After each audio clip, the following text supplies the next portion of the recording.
Yes, mga friend Lalu, ipapakita ko sa inyo mga kaibigan ko yung malaking puno dati ng banaba, which is yun yung pinapakuluan ko at iniinom tuwing morning empty stomach, no? Bago kumain, iniinom ko yung ay hindi ako makadaan mga kaibigan ko. Ayun, yung banaba, puno ng banaba. So, mataas yan at malaki na puno ng banaba. At dahil nga papatayuan ito ng mga bahay, pabahay dito, kaya nadamay talaga siya mga kaibigan ko. Kasi nung nag-clearing ay kailangan niya talagang putulin, kailangan niyang tanggalin at wala tayong magagawa doon. Ngunit mga kaibigan ko ay sumisibol na naman siya. Kumbaga, meron siyang salingsing, no? Ano bang salingsing?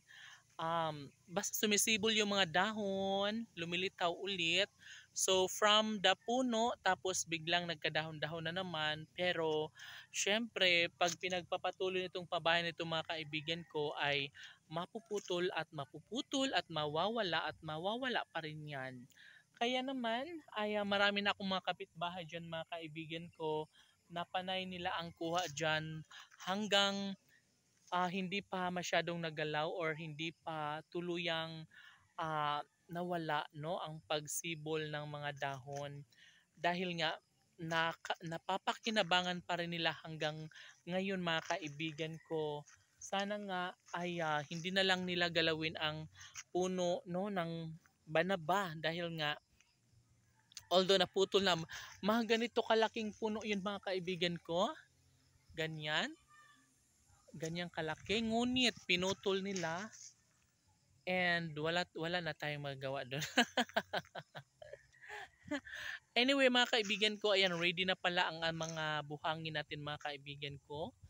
Yung mga graba natin, ayan ready na, and syempre yung may mga nakasako pang mga buhangin natin and yung mga bakal natin mga kaibigan ko ay sobrang dami na. Yes, kasama na yun dito mga kaibigan ko, papunta na dito. Kaya naman, oh, na mga bakal. Why, dali? Sino yan, why?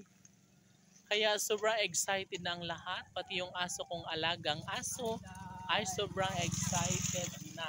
Sana matapos na nga talaga ito. Marami na ang bumibisita dito mga kaibigan ko. And, why, ano yan dong?